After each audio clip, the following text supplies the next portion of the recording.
Edo nag-aalala sa kalagayan ni Bianzi. Dr. Love sumugod ito sa bahay ni Bianzi para alamin ang kalagayan nito.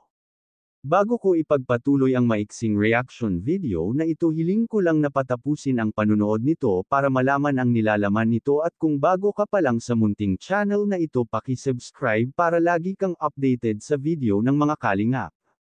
At pakisuportahan natin ang ama ng kalingap na Val Santos Matubang, Ate Edna Vlog at si Kalingap Rab.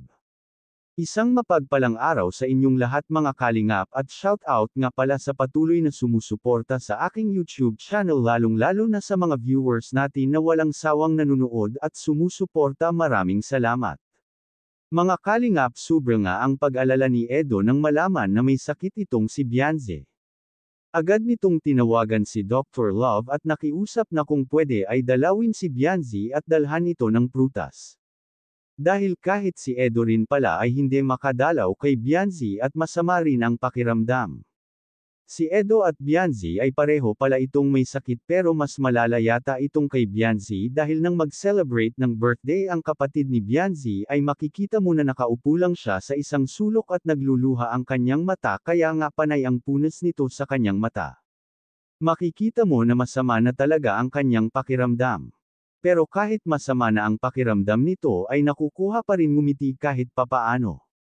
Siguro nga araw ay naulanan ito paggaling sa paaralan dahil naglakad lang daw ito pauwi, at siguro stress na rin dahil magbabakasyon na nga at marami itong inaasikaso.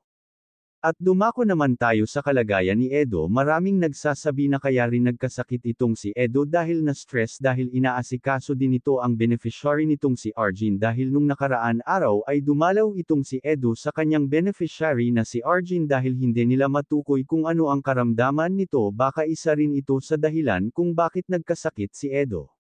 Sa sobrang init ngayon at biglang uulan ay talagang magkakasakit, lalo na kung mahina ang resistensya tapos pagod pa. Hanggang dito na lang ang update ko mga kalingap. Maraming salamat at God bless sa inyong lahat.